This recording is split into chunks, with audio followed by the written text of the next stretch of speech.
एक समय की बात है। नगर में रहने वाला कबीर नाम का एक लड़का अपनी जिंदगी से बहुत निराश था। उसकी निराशा का कारण यह था कि वह अब तक कुछ भी नहीं कर रहा था। उसके मां बाप उसे ताने मारते कि तेरे सारे मित्र कुछ ना कुछ कर रहे हैं, लेकिन तू अभी भी घर में ही बैठा हुआ है। मित्रों के बीच भी अक्सर उसका मजाक ही बनता। वह कहीं जाता तो लोग उससे पूछते कि क्या कर रहे हो। उसे यह बताने में बड़ी शर्म आती कि अभी वह कुछ भी नहीं कर रहा। धीरे धीरे उसने रिश्तेदारों के यहां जाना और लोगों से मिलना जुलना कम कर दिया। वह ज्यादातर समय अपने घर में ही बैठा रहता। वो अकेले में रोता, भगवान को कोसता और अपनी किस्मत को दोष देता। अब उसे अपनी जिंदगी बोझ लगने लगी थी।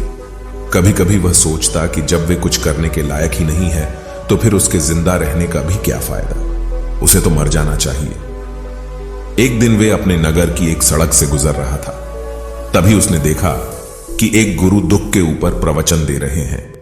वह भी वही भीड़ में पीछे बैठ गया और गुरु के प्रवचन सुनने लगा। गुरु बोल रहे थे कि दुख एक गुरु की भांति होता है जो हमें जीवन की सच्चाई दिखाता है और हमें सही से जीवन जीने का तरीका सिखाता है। आप चाहें तो अपने दुख रूपी गुरु से जीवन जीना भी सीख सकते हैं और चाहे तो उस दुख में डूबकर बैठकर रो भी सकते हैं। कबीर भी गुरु की ये सारी बातें ध्यान से सुन रहा था, लेकिन उसे गुरु की ये बातें सही नहीं लगी। उसने खड़े होकर कहा, दुख कुछ भी सिखा कर नहीं जाता, सिर्फ पीड़ा देकर जाता है। दुख की पीड़ा अनंत होती है। ऐसा लगता है इसके बाद कुछ भी नहीं होने वाला, कुछ भी नहीं मिलने वाला। मृत्यु भी उसके सामने छोटी लगने लगती है। गुरु ने कहा, आखिर क्या दुख है तुम्हें? कबीर ने अपना सारा दुख गुरु के समक्ष कह सुनाया और पूछा, क्या आपके पास मेरे इस दुख का कोई समाधान है? यह सुन गुरु मुस्कुराए और बोले, जिस दिन तुम्हारे जीवन में सच्चा दुख आए उस दिन मेरे पास आना, मैं तुम्हारे दुख का समाधान अवश्य करूंगा। इतना कहकर गुरु वहां से चले गए। कबीर ने सोचा, क्या मेरा दुख सच्चा नहीं है? क्या जिसने से गुजर रहा हूं वो छोटा है? कोई भी मेरे दुख को नहीं समझ सकता। जब मां बाप नहीं समझ पाए तो गुरु के समझेंगे। अपने दुखों से परेशान होकर कबीर ने एक निर्णय लिया कि अब वह कुछ करके दिखाएगा। उसने एक छोटा सा व्यापार शुरू किया, लेकिन उसमें उसे सफलता नहीं मिल रही थी। पर उसके घर वाले खुश थे कि वह कुछ तो प्रयास कर रहा है। वह अपने व्यापार में जुटा रहा और उसे धीरे धीरे सफलता भी मिलने लगी। फिर उसने रफ्तार पकड़ ली और सिर्फ 3 साल के अंदर ही वह एक बड़ा व्यापारी बन गया। अब कबीर के चारों तरफ ऐसे बहुत से लोग थे जो उसकी चिंता करते थे, उसे पसंद करते थे, उसके काम की प्रशंसा करते थे। अब उसके घर वाले भी उसकी प्रशंसा करते नहीं थकते थे। दिन प्रतिदिन उसके मित्रों की संख्या बढ़ती जा रही थी। अब वो अपनी जिंदगी से बहुत ही खुश था। उसके कुछ मित्रों ने उसे सलाह दी कि जब तुम बड़े व्यापारी बनकर इतने खुश हो तो सोचो कि अगर तुम इस नगर के, इस राज्य के सबसे बड़े व्यापारी बन जाओ तो तुम्हारे पास कितना सुख होगा, कितने लोग तुमसे जुड़ना चाहेंगे, तुम्हारा कितना यश फैलेगा। स्वयं राजा भी तुमसे मित्रता करना चाहेंगे और जरूरत पड़ने पर तुमसे ही धन उधार लेंगे। मित्रों की यह बात कबीर के मन में घर कर गई। अब उसने और भी धन कमाने का प्रयास शुरू कर दिया, लेकिन उसे यह सब कुछ बहुत ही जल्दी चाहिए था। वह सब कुछ प्राप्त करने में अपना ज्यादा समय बर्बाद नहीं करना चाहता था। इसीलिए उसने ऐसे भी कार्य करने शुरू कर दिए जो उचित नहीं थे। उसने बड़ी मात्रा में अपने मित्रों से धन उधार लेना शुरू कर दिया। ज्यादा मुनाफा कमाने के लालच में अपने सामान में मिलावट करने लगा। उसने दूसरे व्यापारियों के खिलाफ षड्यंत्र भी रचे, उन्हें डराया धमकाया। जैसा जैसा उसके मित्र उससे कहते गए वही करता गया। वह इन तरीकों से ज्यादा धन तो कमा रहा था, लेकिन अब उसके जीवन में सुकून नहीं रह गया था। उसके मन की शांति गायब हो गई थी। उसे रातों में नींद नहीं आती थी। सुख साधन की सारी वस्तुएं होने के बाद भी उसे किसी में सुख नहीं मिल रहा था। एक दिन कबीर अपनी बग्गी में सवार होकर कहीं जा रहा था। तभी रास्ते में उसे गुरु का आश्रम दिखा। वह रुक गया। वह गुरु के पास जाकर बोला, गुरुदेव, आपने कहा था कि जब तुम्हारे जीवन में सच्चा दुख आए तब मेरे पास आना। अब मैं बहुत दुखी हूं। मेरे रातों की नींद गायब हो गई है। मुझे कहीं सुकून नहीं मिल रहा। इस तरीके से कबीर ने अपनी सारी समस्या गुरु के सामने कह सुनाई। गुरु ने कहा, जब तुम मुझसे पहली बार मिले थे तब भी तुम किसी दुख में थे। तुमने उस दुख से क्या सीखा? कबीर नहीं कहा, मैंने सीखा कि सिर्फ सोचने और चिंता करने से कुछ नहीं होता। अपनी सोच को सच करने के लिए कर्म करना पड़ता है। और सिर्फ कर्म करने से भी कुछ नहीं होता। अपने कर्म को अंतिम पड़ाव तक ले जाना भी आवश्यक होता है। चाहे रास्ते में कितनी मुश्किलें आई, मन कितना ही निराश हो, कितना ही लगे कि अब आगे कुछ भी नहीं होने वाला, तब भी यह मानकर चलो कि मैं जो भी कर रहा हूं उसमें सफल अवश्य होगा। लोग सिर्फ सफल व्यक्ति को ही सम्मान देते हैं, फिर चाहे कोई कितना ही अच्छा क्यों ना हो, वह लोगों की नजरों में होता है। यह सब सुन गुरु मुस्कुराए और बोले, यह असली दुख नहीं है। जब तुम्हारे जीवन में असली दुख आए तब मेरे पास आना, मैं उसका समाधान अवश्य करूंगा। कबीर नहीं जाते समय गुरु को सोने के सिक्कों से भरा घड़ा भेंट किया। खड़ा देखकर गुरु ने कहा, यह मेरे किसी काम का नहीं, इसे उस पेड़ के नीचे गड्ढा खोदकर दफना दो। कबीर ने गुरु के कहे अनुसार घड़े को पेड़ के नीचे दफना दिया और वहां से चला गया। कुछ दिनों तक तो व्यापार अच्छी तरक्की कर रहा था, लेकिन गलत व्यापार की वजह से ही धीरे धीरे उसे व्यापार में घाटा होने लगा। उसकी सारी धन संपदा धीरे धीरे खत्म होने लगी और एक दिन ऐसा आया जब उसके पास कुछ भी नहीं बचा और वह कर्जे से लग चुका था। लेकिन वह निश्चित था, क्योंकि उसने सारा कर्ज अपने मित्रों से ही लिया था। मैं सोचता था कि उसके मित्र बुरे समय में उसका साथ देंगे, लेकिन ऐसा कुछ भी नहीं हुआ। बुरा समय आते ही मित्रों ने ही सबसे पहले अपना उधार मांगना शुरू किया और उधार वापस न करने पर जान से मारने की धमकी भी दी। उसके शुभ चिंतक, उसे चाहने वाले सब उससे दूर हो गए। उसके वो मित्र जो उसके साथ मौज मस्ती किया करते थे, अब उससे दूर भागने लगे। उसके परिवार वाले उसे उसकी गलतियां और कमियां गिनाने लगे। उसकी सारी संपत्ति नीलाम हो गई और उसके पास कुछ भी नहीं बचा।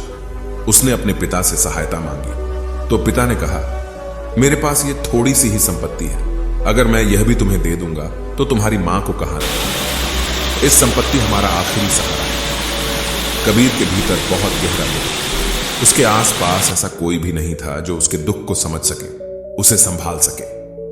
लोगों से मिले इस धोखे और विश्वासघात की वजह से वह अंदर तक टूट गया। उसे लगने लगा, अब जीने का क्या मतलब? अब तो मृत्यु हुई एकमात्र सहारा है, वो है आत्महत्या करने। एक भारी की तरफ जा रहा था कि तभी उसे याद आया, गुरु ने कहा था, जब तुम्हारे जीवन में असली दुख आए तब मेरे पास आना। कबीर गुरु के पास गया और अपना सारा दुख के सुनाया। वहीं आंखों में आंसू भरकर बोला, मेरे इस दुख का समाधान कीजिए।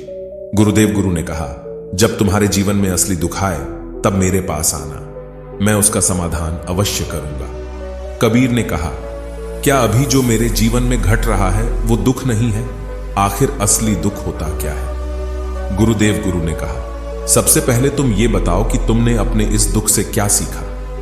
कबीर नहीं कहा, मैंने सीखा कि जो लोग हमारी सफलता, हमारी तरक्की की वजह से हमारे जीवन में आए हैं, वो हमें धोखा अवश्य देंगे, क्योंकि वह बुरे समय में हमारे साथ खड़े नहीं होंगे। वह केवल अच्छे समय में हमारा फायदा उठाएंगे और बुरे समय में छोड़कर चले जाएंगे। भरोसा केवल उन्हीं लोगों पर करना चाहिए जो हमारे बुरे समय में, असफलता के समय में हमारे साथ खड़े रहते हैं। लेकिन ऐसे लोग बहुत ही कम होते हैं, पर जिसके पास होते हैं उन्हें उनकी कद्र करनी चाहिए, उनका अपमान नहीं करना चाहिए। मैंने यह भी सीखा कि कभी किसी के खिलाफ षड्यंत्र नहीं रखना चाहिए। ईमानदारी और धैर्य के साथ अपना काम करना चाहिए और कभी लालच नहीं करनी चाहिए। अपना सारा दुख और अनुभव बताने के बाद कबीर आंखों में आंसू भरकर गुरु के सामने बैठा रहा। थोड़ी देर बाद गुरु उठे और उस पेड़ के नीचे गड्ढा खोदकर वह घड़ा बाहर निकाला जो सोने के सिक्कों से भरा हुआ था और उसे कबीर को दे दिया और कहा, जब तुम्हारे जीवन में असली दुख आए तब मेरे पास आना। कबीर ने गुरु को धन्यवाद दिया और उन्हें प्रणाम कर वहां से चला गया। उसने उस ढंग से एक छोटा व्यापार शुरू किया। अब वह एक छोटा व्यापारी बनकर भी खुश था। उसने पूरी लगन और ईमानदारी से व्यापार किया। देखते ही देखते वह अपने नगर का फिर एक बड़ा व्यापारी बन गया। उसका जीवन खुशियों और सुविधाओं से भर गया। लेकिन कोई कितना भी अच्छा हो, कितना भी अच्छा काम करें, दान करें, पुण्य करें, लोगों की मदद करें, लेकिन जीवन में दुख तो आता ही है। तो कबीर के जीवन में भी दुख आया। उसके माता पिता की मृत्यु के रूप में वो दोनों एक ही दिन मृत्यु को प्राप्त हो गए। कबीर अपने माता पिता से बहुत प्रेम करता था, इसलिए उसे उनकी मृत्यु से बहुत गहरा आघात पहुंचा। वह उन दोनों के पार्थिव शरीर को शमशान घाट ले गया, जहां उनकी अंतिम क्रिया की गई।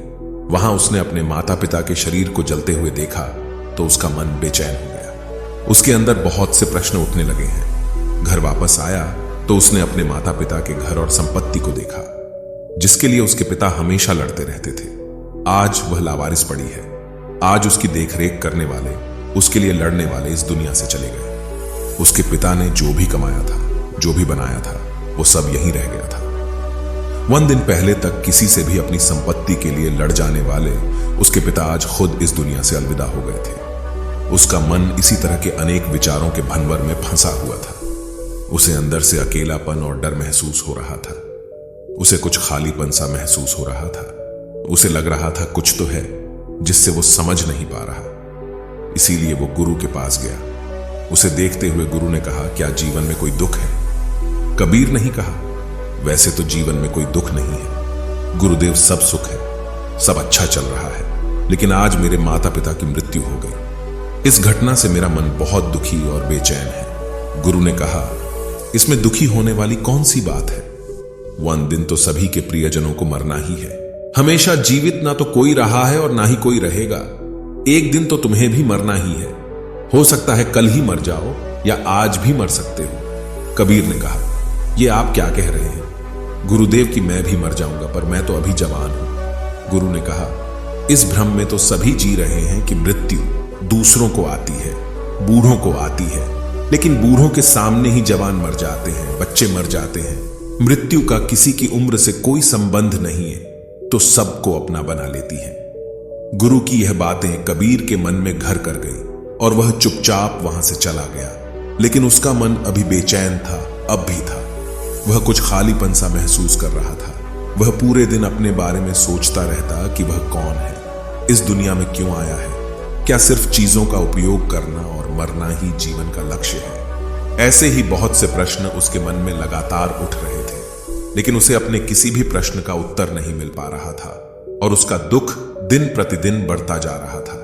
इसीलिए कुछ दिनों बाद वह फिर गुरु के पास पहुंचा और बोला, गुरुदेव, मैं बहुत दुखी हूं क्योंकि मैं यह नहीं जान पा रहा हूं कि मैं कौन हूं और इस दुनिया में क्यों आया हूं। यह सुन गुरु मुस्कुराए और बोले, आज पहली बार तुम्हारे जीवन में सच्चा दुख पैदा हुआ है। वास्तव में यही है जो दुख कहलाने के लायक है कि हमें पता नहीं कि हम कौन हैं, क्यों आए हैं, क्या करना है, कैसे करना है। कबीर नहीं कहा, गुरुदेव मेरे इस दुख का समाधान कीजिए।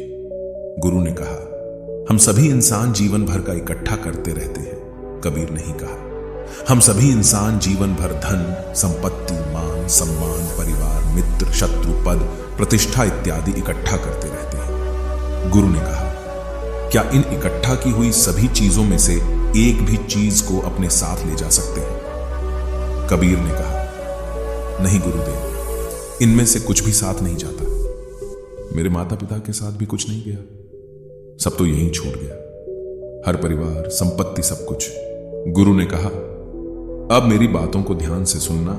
इस दुनिया में हमें जो इकट्ठा करना चाहिए वो तो हम कभी इकट्ठा करते ही नहीं। चीजें हमारे सामने ही होती हैं, लेकिन हम उन्हें देखने का प्रयास ही नहीं करते। इस दुनिया में हमें जिस चीज को इकट्ठा करना है वो हम खुद हैं। हमें खुद को इकट्ठा करना है ताकि जब मृत्यु हो तो हम एक हो सके और स्वयं को पहचान सके। हम भीतर से बंटे हुए हैं। हम बंटे हुए हैं प्रेम में, नफरत में, क्रोध में, जलन में, क्रूरता में, धन में, संपत्ति में, पद में, प्रतिष्ठा में, मान में, पहचान में, धर्म में, जाति में, ऐसे ही सैकड़ों हजारों चीजों और वास्तव में हम बंटे हुए हैं। हम टुकड़ों में जीवन जी रहे हैं। इस बंटवारे की वजह से हमारी चेतना कभी एक नहीं हो पाती। हमारी चेतना शक्ति बिखर गई है। इसीलिए हमारे पास इतना भी समय नहीं है, इतनी भी ऊर्जा नहीं है कि हम मुड़कर एक बार अपने भीतर देख सकें। वास्तव में जिस धन की कमी, सुविधाओं की कमी, मान सम्मान की कमी को लोग दुख समझते हैं और जीवन भर उसे दुख बोलकर रोते रहते हैं और उनका समाधान खोजने का प्रयास